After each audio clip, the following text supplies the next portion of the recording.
Hello guys, I am Flávio Apro, broadcasting live from Brazil, and this was Misha Maisky, the Russian cellist playing Bach's Courante on cello. So I'm broadcasting directly from Brazil today, trying to rob your attention from the Olympic Games. And you might be asking, what is this rehearsal room Sala de Ensaio project about?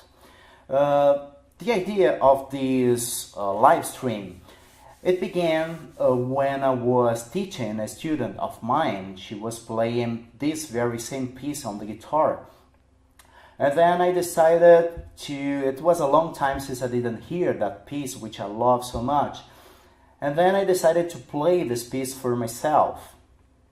And then I thought to myself, why not to share this piece with more people like my students at the university where I teach here in Brazil, in the city of Maringá, the State University of Maringá. And then I decided to go bigger. I told to myself, I'm gonna share that with my friends. I'll put this on a live stream on Facebook or YouTube, and I will transmit this worldwide. So that's how the idea of this show began. Sala de Ensaio, which is a Portuguese translation of rehearsal room. This is the brand mark of this show. It has a double meaning. Of course, this is the rehearsal room. That's the venue where I actually practice my guitar.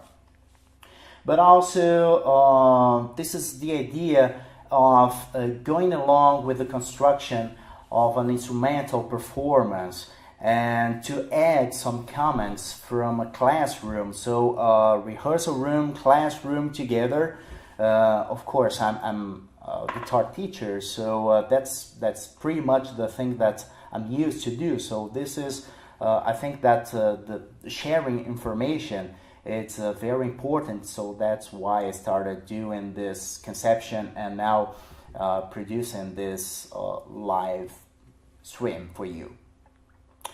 So this show, generally speaking, was thought to discuss social and cultural issues through the lens of art and music.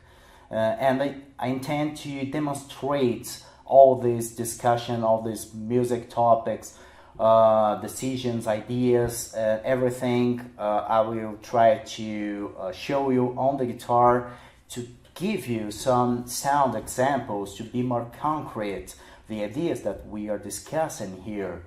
The subjects of this live stream are centered on music of any genre, art, education, spirituality, and all its connections.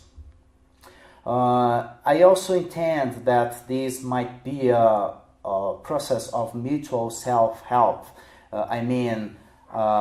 Through the comments that I do myself of the pieces of the music we are discussing here, I also want to get some sort of inspiration from you guys who are watching here and will interact with me. I'll explain you shortly how to do this. So I did this same talk in a live stream a week before, but in Portuguese. Then I got a lot of requests from all over to insert English subtitles. But you know that it would take me hours to do that. So I think that the best idea would be to split this program or to double the hour in a Portuguese version and an English version, which is this one that you are watching now.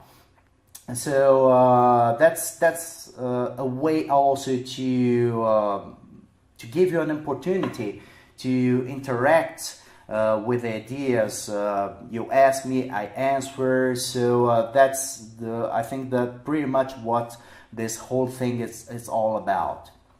So I encourage each one of you to post your comments here on Facebook and questions during this live transmission. I will be checking out and I'll try to answer to all of you today.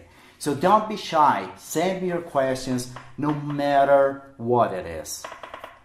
So my intention here is to keep this live stream in a weekly basis, always on Saturdays at this same time or another time. I don't know, there are people in Europe who also want to follow this show, but you know, this is midnight right now in Germany. So I don't know, I think that we could try to get to set a perfect time for the majority of you. And you know what, I will create a poll on Facebook when I finish this program today. So you guys can vote for the best time. I will give you like 4 or 5 options of time, so we can I can hear from you what is the best time for this program. So please go to my Sala de Ensaio fan page and answer the poll, so we can give you the best option of time for the next time, which will be next Saturday. So if you are not able to follow this program live right now, all the videos will be available for later viewings, although interaction is only possible live. So every week I will try to bring here a new music talk and a slightly different format, so stay tuned. You're gonna be surprised. Every week I will try to do something different. Next week we'll be discussing Mahler, so don't miss it, guys. Okay? So let's go back to the Bach's Courante. This Courante is the third movement of Suite in C major BWV 1009. This was originally written for cello, and it has 6 movements or 6 dances. I will explain this in a few seconds. It's comprised of prelude, element, courante, saraband, bourrées 1 and 2, both counted as played as one, and a jig. I also decided to work and discuss the whole suite 10 online, so there will be new live streams on this music.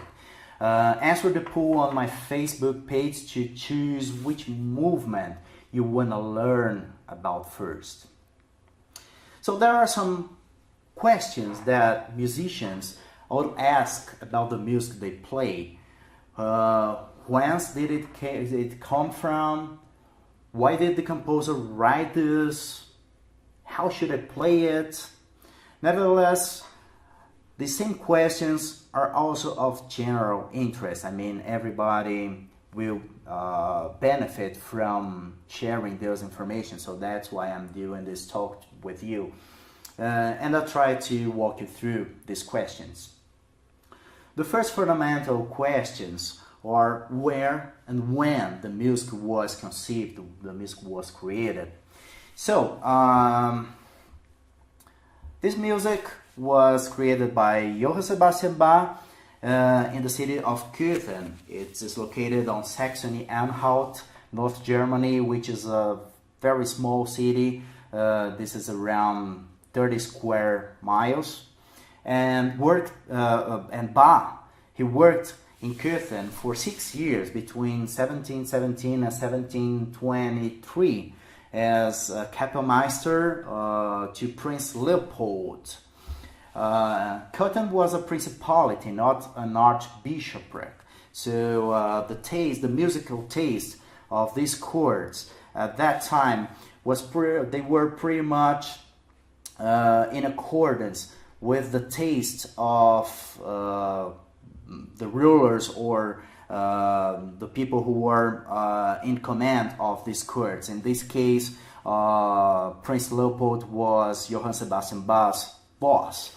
So he was fond of instrumental music. This was a period where Bach wrote a lot of intimate suites for strings and wood instruments. He composed a lot of instrumental music, and also the famous Brandenburg Concerti and the Well-Tempered Clavier, and all this stuff were created for this prince. He sponsored all this music. So the next important question is what a suite is. Well, basically a suite, it's a sequence of pieces which display fast and slow movements or dances. And the basic model of a suite is comprised as element and courante, they form a double, then the saraband, then jig, and optional movements like prelude and gallantries like the minuet or badanahi or whatever the movement could be. So these kind of compositions of collections, they try also to put together what we call it today. There are two concepts which we call it today as globalization and democracy, but probably at that time they didn't think like this. Globalization in the sense of the dances, they come from different countries, like element is German, the saraband is Spanish, or it comes from Spanish colonies. Some people argue that the saraband was created in Mexico, others state that it was created in Cuba. No one knows exactly. The jig was English, and and the other concept, as I told you before, democracy, it means that those pieces also alternate their social rank. Like there are some dances that they were born in the courts of aristocracy, and some were born among the people or the peasants of that time, and they are put together in a whole collection of dances. So the courante, It could also be said corrente, coranto, courant. There are many different designations for this term. This is a kind of running dance with jumps and races.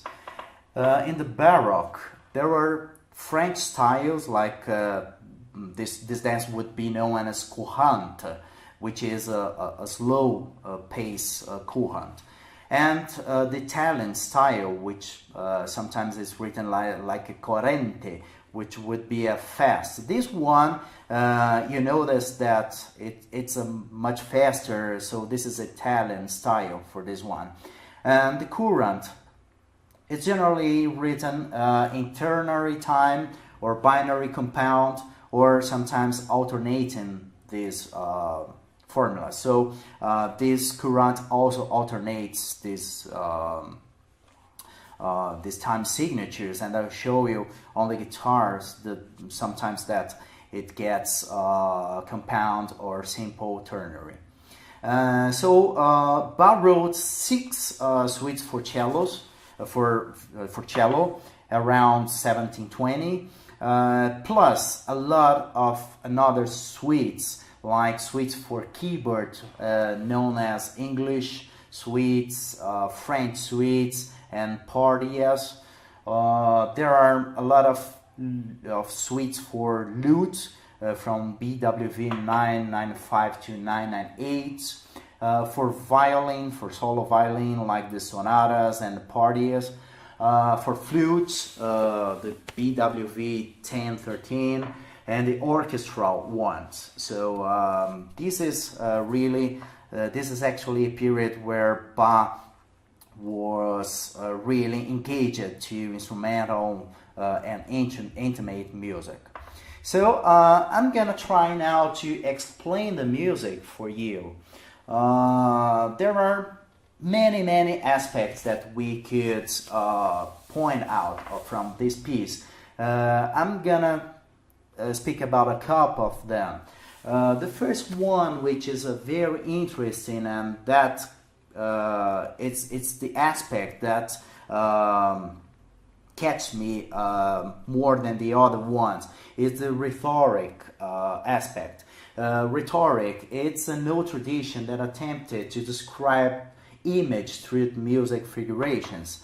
And this music, it works all the time with a basic idea of descending notes. I will play the first measure, the first bar of this music to show you what I mean.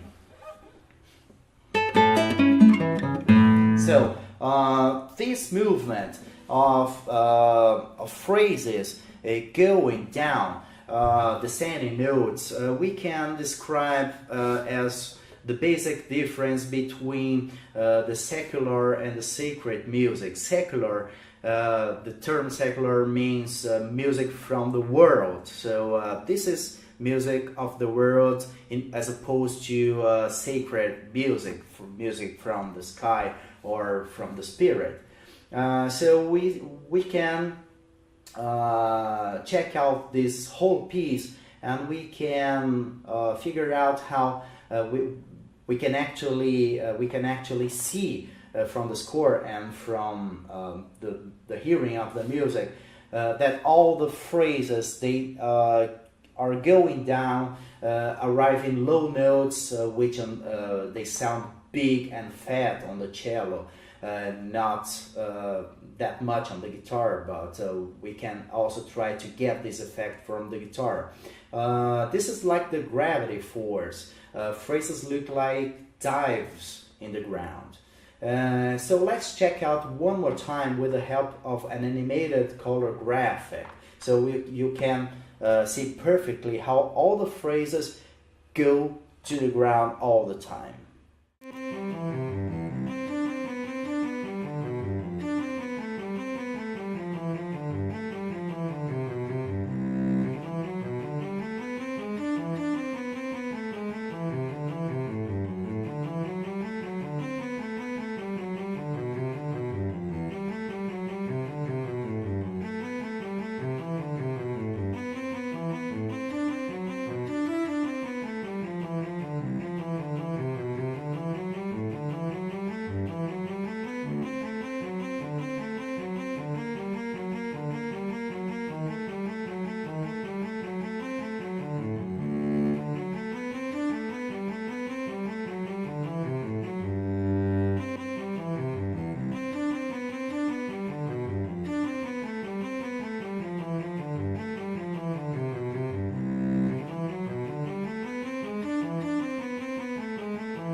first aspect, and as long as Bach was very akin to the tradition of rhetoric, he was obviously trying to describe this music as a music from the earth, the music of man, and not the music from the spirit.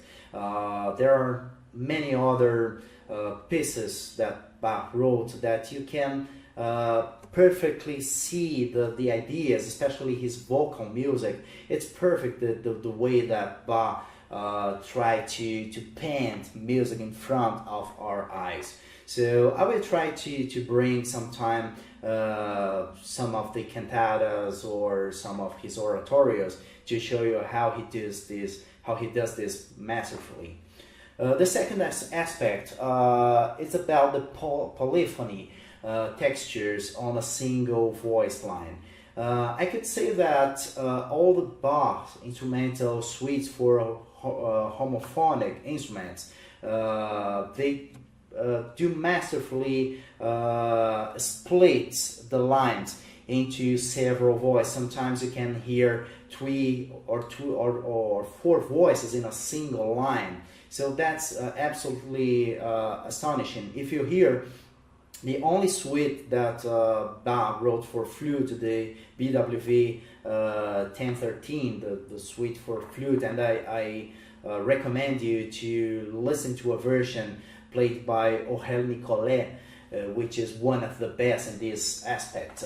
You can hear a lot of different voices, and I will show you briefly on the guitar how these voices can split naturally and give you the impression that you are hearing to many different voices. And the third aspect that I would like to call your attention to is to harmonic features. The whole 1009 suite explores continuing modulations, like tonic chords almost never happen.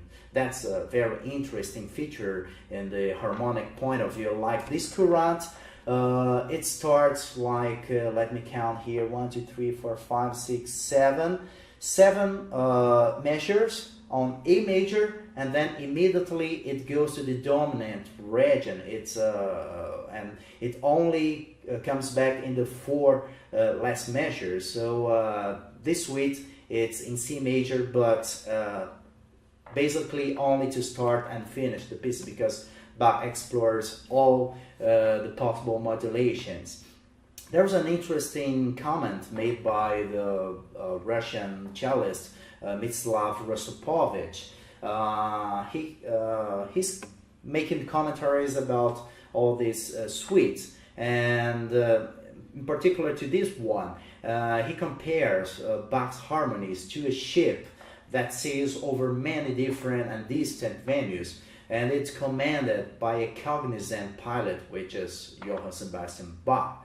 So I will try to play a little bit of this Courante, but I'm gonna play you a transposition for A major. It's gonna sound much more higher than the original in C major, and the reason that we play on the guitar in another key is because of the range of the instrument. So this piece requires 3 octaves to be full transcribed for another instrument, and so that's much more comfortable for us to play 3 octaves starting on 6 open string, first octave here and third octave here, so we can play this piece all over the fretboard. So that's why we play this in A major.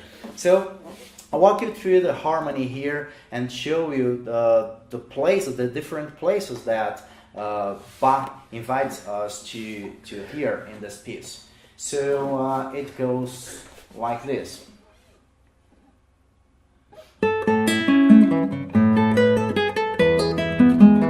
So this is E major, and then it goes to the 7 on bass.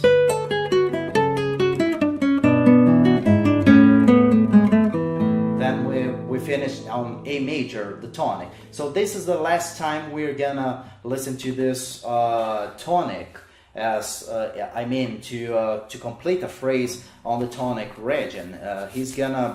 We're gonna obviously hear A major other times, but it will be connections to other places. So now Bach makes something very interesting. This D sharp, it brings something different. It brings, of course, a modulation for E major. So this scale, it leads to the note E here. Okay, instead of thinking of A major leading A major with D sharp, it would be more correct to think it's a B7 scale, and it leads to E major. So we are gonna start the departure from the tonic here. But here, this is the first time that I use a resource that is very common on the guitar, which is the campanella effect. This is not possible in other instruments like the cello or the violin. Yes, well, this is a silly thing what I just said. You can use campanella, but not as extensively as we do in the guitar, like playing a scale in a like this, different strings ringing at the same time. So everywhere where I think that it could be a plus to the music, I'm gonna use campanella effects, okay? Although this is conceived for a different kind of phrasing, but if I got this resource from the guitar, why not to use? Okay, so this is the first time I'm gonna use campanella, and you will hear it another time. So we are reaching E major here. This is another interesting thing. I stress one of the notes on the second bar, this note, because this scale left this note unanswered. So that's why I stress this note to conclude the phrase that Bach left unanswered before. So that's another one here. Okay, so I stress this B note to be a conclusion of this phrase. Now we are on F sharp minor. We can now interpret. We can now take this F sharp minor as a second degree of B7 E major. So he's gonna stay a little longer on E major.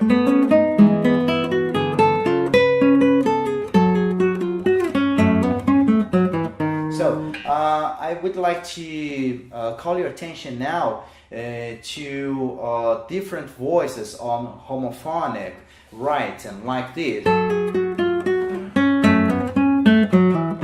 We can hear like three voices here. One voice here, second voice here. And then I use the staccato articulation to give this differentiation, and also doing different colors here. So the way I intend to play this is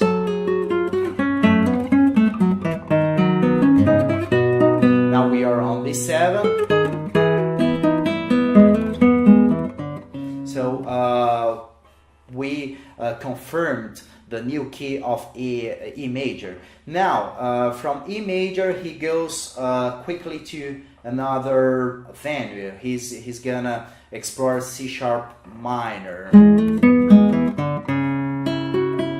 Campanella again.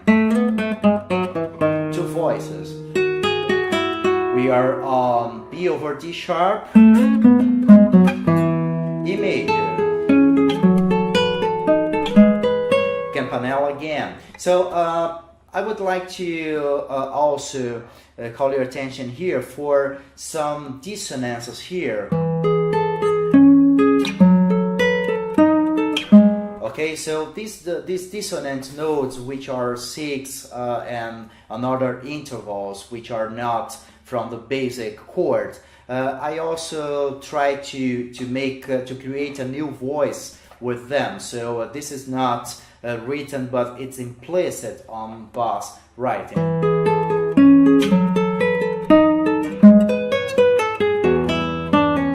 Another voice here, A major.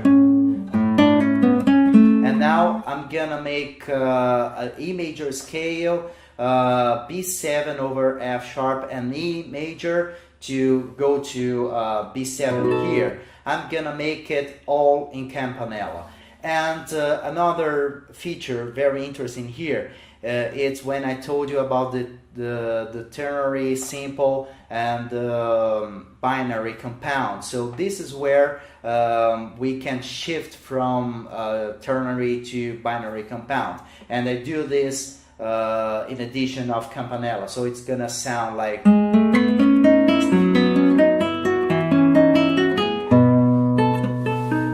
Okay, so I'm gonna play this whole phrase so you can check out how it sounds.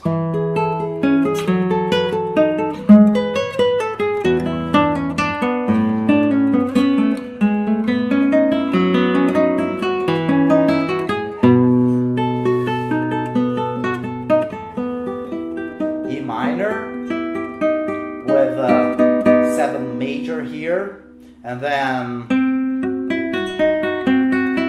this is a B7, okay, with C on the bass over C. C is the minor ninth, so it's a very dissonant chord. And in addition of that, he puts a sus4 here, so it's a very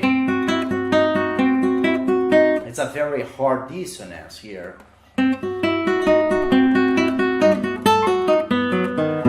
So this is B7, and it will finish the first section of the music in E major.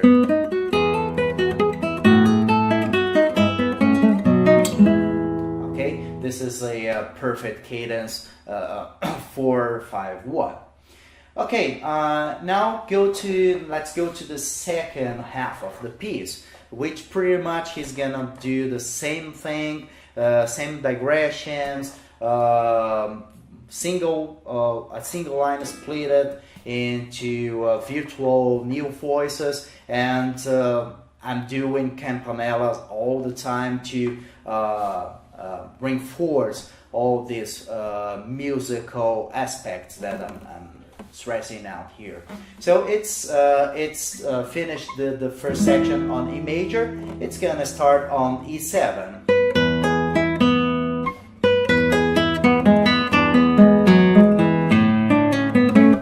If you notice, I did 2 voices here, or 3 voices.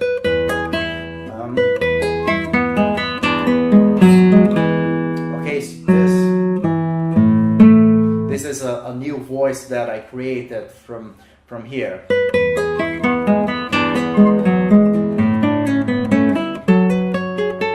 So F sharp minor again. We are now on B minor, which appeared for the first time, and now we have another voice here. C sharp with 7. Now this is a very beautiful phrase where we don't have to think two times. We don't have to think twice to make different voices, because it's so evident. This is a progression, the harmony descends step by step, and then we can listen here 3 voices clearly.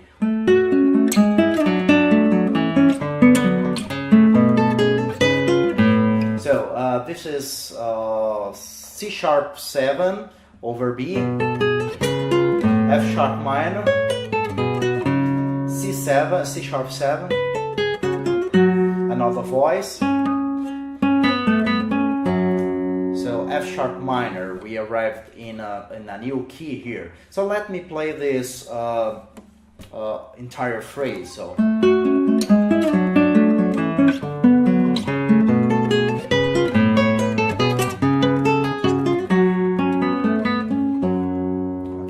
Now, a very beautiful ornament. It sounds like somebody is waking up from a very profound dream. It's like a shake. So that's why I like to play it this way. So this is A7. So we arrive to a new key here, D major, E minor, F sharp 7, and we arrive to B minor again. Now we have now another progression that Johann Sebastian Bach does over the chords in the harmonic camp. This is a very interesting bass line which goes almost an entire octave. It goes E sharp, F sharp, G sharp, A, B, C sharp, D, and on the cello you don't hear this, but we can play E on the guitar to conclude this phrase. This is very typical of Johann Sebastian Bach, to finish a scale, the last note, the octave in a different pitch. So that's no reason to not play like this. So I'm gonna play this. This is a chromatic ascending transition. And there are many chords which will lead us to E7 at the end. So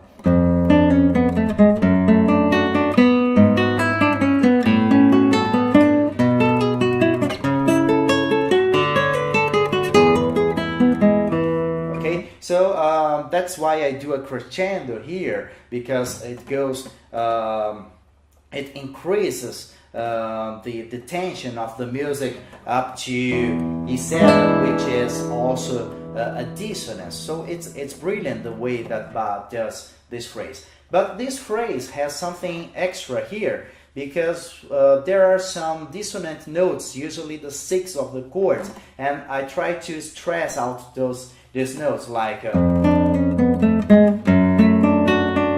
okay, so this is F sharp minor. I'm sorry, this is D major over F sharp, and this is the 6. At the same time that it's the 6th of D major, this is the 5th of the next chord, which is A7 over G sharp. So again, A major over and the 6th here, which is the 3rd of the next chord. I'm sorry. This is the 7th of E7 over B. A major, 6 again.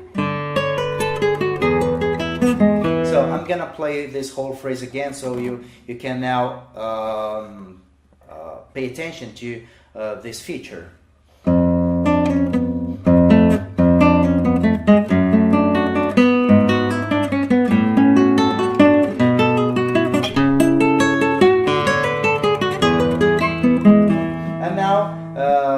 Is gonna do like a mirror compared to the first section, which he made a codetta over those harmonies on B7. Now he's gonna transpose everything to E7. Now A minor and the 7th major again here, and then E7 over F over the minor 9th, and the sus4 here,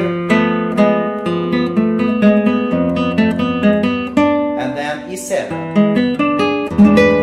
And I like to do a fermata here and stop the music as though it would finish here, to increase the power of this conclusion here, which is the cadence of 4-5-1.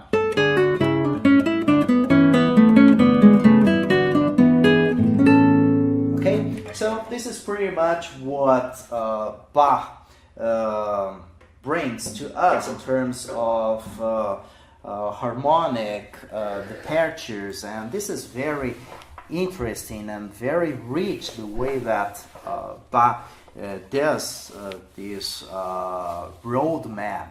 Okay, this is a kind of modern designation, but the roadmap of this music, it's a very complex, very intricate one. I would like also to finish this discussion speaking in wordness.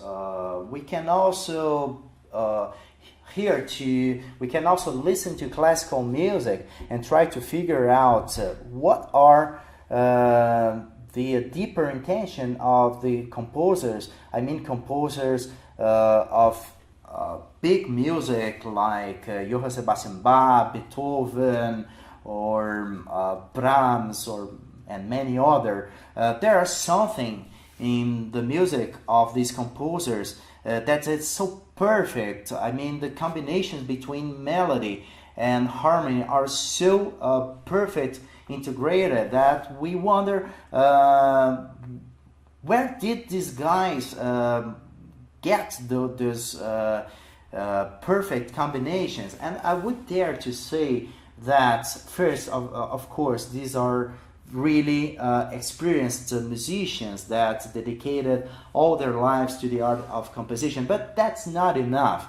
I think that they achieved a level of conscience where they could in a certain way capture some celestial ideas, or I would say Platonic ideas. So I think that the way that these composers realized some connections which are not from the earth but probably from the sky or everywhere, it depends on your own belief. But I truly believe that they knew how to get hold of these extra or transcendental ideas. Okay, so this is pretty much the discussion that we have about this music, and I'm gonna check out the comments here and let's try to get some of the questions that you are proposing me. No sound. Oh my God, James, you are not listening to me. Is there any issue with the sound here? It appears to me like I have a sound here, or only the videos. Please, someone write for me here. No, sound is good now, no problem. So I think the problem was with you, James. So thanks for watching. Let's see here.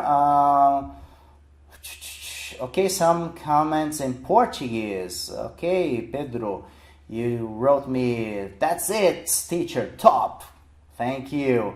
Jose Antonio from Texas. Hello, Jose, how are you doing? Oh, wow, I never once thought of looking at the cello suites using a graph like this. This is giving me a whole of new vision of how to see the music, and I would say that you were a very accomplished composer, so I believe that could help you to make music much better than the good ones that you already do. So thank you for this comment. Miranda from Texas too. The videos are gonna be available to watch later. Yes, they're gonna be available to be watched to see later, to be seen later. Okay, she's congratulating me. Marco da Silva, yes, they are good, the audios. Jose Antonio again, would it be a good idea to write out this movement in a chord structure? Also, how should we handle interpretation between what was true Baroque style of interpretation between the 19th century ideas of interpretation? Did Bach view more of a bass structure towards a chordal structure? I always have struggled interpreting Bach cello suite. That's a very tricky question, Jose Antonio. I would dare to say I'm not Bach, I'm not his disciple. So this everything that I could say now, that's on my own account. So I think that Bach was so skilled on harmony. If you get over, if you go through his well-tempered clavier or his orchestral music, the relationship between the chords, they are so perfect, and he could think at the same time in horizontal lines and vertical lines, and they simply match together. This is a kind of ability that very few composers achieved, and Bach was a master of that. So I would dare to say that Bach thought of everything at the same time. So as long as he was thinking on a specific baseline path, I think that he was aware of what these specific note was related to the vertical chord structure, and that at the same time with another transversal structures like numerology. If you go over his pieces and count the number of bars, you can go to geometry, which is the association of letters and numbers, and you can find his signature on his music, and this applies also to the theme of his music. It's a very, very complex and intricate area of study, but a lot of people are doing these studies, and it's really astonishing. And also to the point of view of rhetoric. So I think that he was pretty much aware of all the aspects at the same time. That would be my suggestion to your question, okay? Okay, I can hear perfectly. So if you guys have any other questions, I'm here to answer. Otherwise, I'm gonna finish this program. Okay, so let's check. Yes, I understand your explanation. Thank you. I thank you, Jose Antonio. All right, so last minutes to your comments here. Otherwise, I'm gonna through finishing this program today, which was a pretty long, by the way. Okay, so okay, I'm gonna finish today. Probably you have more questions, and you can write for me anytime in my Facebook timeline. That's all right. I'm gonna answer to all of you. So I would like to thank you very much for watching this show, and if you enjoyed this program, please recommend it to your friends by liking my fan page on Facebook, by tagging a friend in this video, by taking part on the polls to set new themes, and don't forget, I'm gonna make a poll for a new time on Saturdays, okay? By suggesting topics in my personal Facebook profile for future meetings, and by staying tuned to the upcoming live streamings. So you can also subscribe in my channel on YouTube, which is called Flávio Apro. There you'll find videos of past transmissions like this one. It's gonna be uploaded soon, and other nice classical guitar videos. And the subject of the next live stream, which will be held on August 20th, will be Mahler's Second Symphony, the third movement. So don't miss it, guys. It's gonna be awesome. This week's acknowledgements goes to Aaron Gilmartin from Los Angeles, Cleverson Rodrigues from São Paulo, Brazil, who was my tech support this week, to Kelly Ramos, my lovely wife, and to my beautiful daughter Sophie, and to each one of you who accompanied us in this Sala de Ensaio rehearsal room live stream. So take care, all of you, and be happy. Bye.